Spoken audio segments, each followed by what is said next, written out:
وہ چاہے ڈویژن کی بنیاد پر کرائیں یا جس طرح بھی کروائیں، تو ڈائریکٹ الیکشنز لوگ جو سینیٹر منتخب ہوں وہ عوام سے ووٹ لے کر آئیں، تو ظاہر ہے کہ پورے ضلع سے ایک شخص جو ووٹ لے گا وہی ووٹ لے گا جو کچھ پولیٹیکل کیلیبر رکھتا ہوگا اور اس کے اندر اتنی ایبلٹی ہوگی کہ اتنے زیادہ لوگوں کو وہ اپنے ساتھ چلا سکتا ہے۔ اگرچہ اس میں بھی ظاہر ہے کہ پیسہ انوالو ہو سکتا ہے، لیکن پھر بھی کچھ نہ کچھ تو ایبلٹی ہوگی، خالی پیسے کی بنیاد پر کوئی شخص پورے ضلع سے یا پورے ڈویژن سے نہیں جیت سکتا۔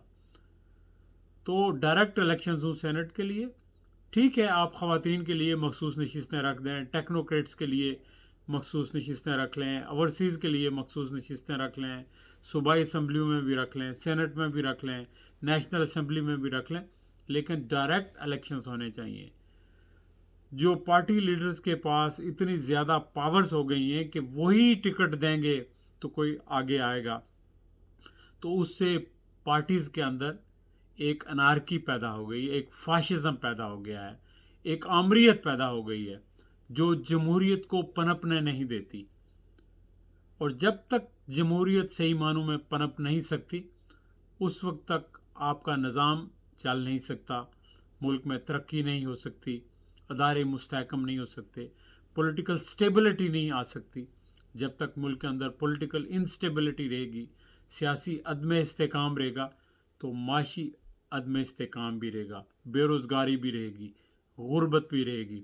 لہٰذا یہ اقدامات کرنے کی فی الفور ضرورت ہے، اور اس وقت جو حکومت ہے وہ انیشیٹو لے اور باقی ساری جماعتوں کے سامنے رکھے۔ اگر وہ سپورٹ نہیں کریں گی تو قوم دیکھے گی نا، وہ ایکسپوز ہوں گے، لیکن حکومت کا کام ہے کہ ایسی لیجسلیشن لے کر آئے، چاہے حکومت کو جانا پڑ جائے کوئی حرج نہیں، ملک کے لیے ملک کا مفاد جو ہے وہ مقدم ہونا چاہیے، اور ایسے انیشیٹوز لینے چاہیے جو ملک کو سٹیبلائز کریں، ملک کی اکانومی کو، ملک کے سسٹم کو، صرف پارٹیز کو نہیں یا پارٹیز کی حکومت کو نہیں۔ تو میرا خیال ہے یہ ساری لیڈرشپ کا فرض ہے کہ وہ اپنی اپنی پارٹی کے مفادات سے باہر نکل کے سوچیں، اپنی سیاست سے باہر نکل کے سوچیں، ملک کے لیے سوچیں اور عوام کے لیے سوچیں۔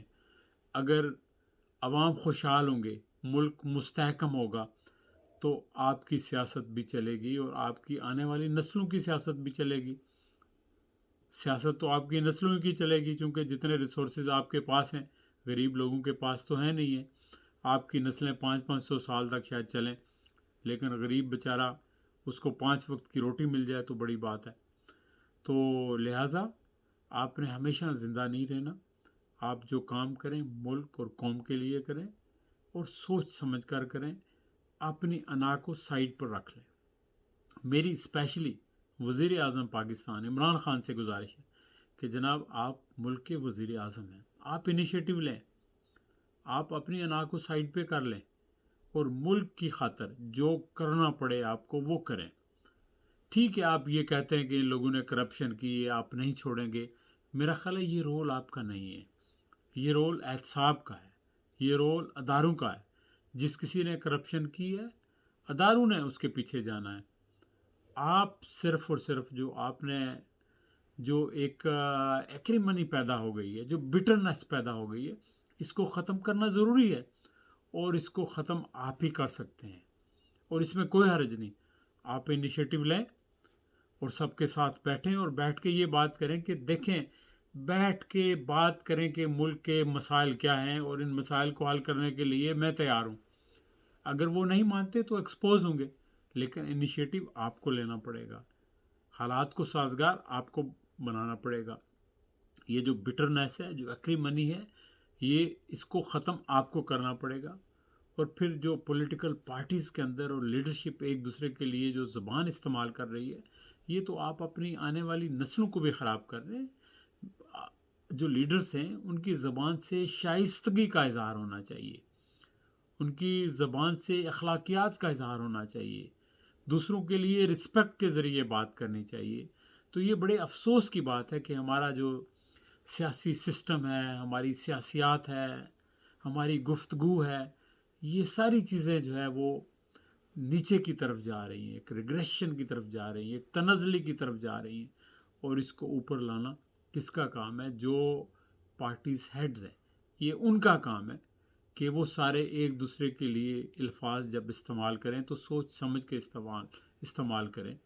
اگر کوئی بندہ غلط بھی ہے تو پھر بھی آپ ایسے نامناسب الفاظ استعمال نہ کریں کہ آپ کے وہ الفاظ جو ہے آپ کے ورکرز بھی دہرائیں اور ملک کے اندر تشدد پیدا ہو اور یہی بٹرنس ہر گلی، ہر محلے، ہر جگہ تک جائے. تو یہ سب لیڈرز کا کام ہے کہ ملک کو صحیح ڈائریکشن پہ لے جانا، بالخصوص حکومت وقت کا، وزیر اعظم پاکستان کا کام ہے. تو انشاءاللہ پھر آپ سے کسی اور موضوع پہ بات ہوگی. اپنا خیال رکھیے گا. خدا حافظ. اگر ویڈیو پسند آ جائے تو شیئر کر لیجئے. میرا مقصد صرف یہی ہے کہ جو دل میں باتیں آتی ہیں، دماغ میں باتیں آتی ہیں، بغیر کسی لالچ کے وہ شیئر کرنا، تاکہ ایک آگاہی پیدا ہو لوگوں کے اندر، ایک بیداری پیدا ہو، بجائے اس کے کہ سارے لوگ اس کلٹ میں رہیں. ہمیشہ آپ جو معاملات کو ایک پارٹی کے اینگل سے دیکھیں، پارٹی کی اینک سے دیکھیں، وہ اینک اتاریں، اپنے ملک کی اینک لگائیں، مستقبل کی اینک لگائیں، غیر جانبدارانہ اینک لگا کے آپ انالیسز کریں اور دیکھیں، سچ کو سچ کہیں، غلط کو غلط کہیں. اللہ تعالیٰ بھی آپ سے یہی ایکسپیکٹ کرتا ہے، مذہب بھی یہی کہتا ہے، انسانیت بھی یہی کہتی ہے کہ آپ سچ بات کریں. چلیں، اللہ تعالیٰ آپ سب کو خوش رکھے. اپنا خیال رکھیے گا. انشاءاللہ پھر آپ سے ملاقات ہوگی. خدا حافظ.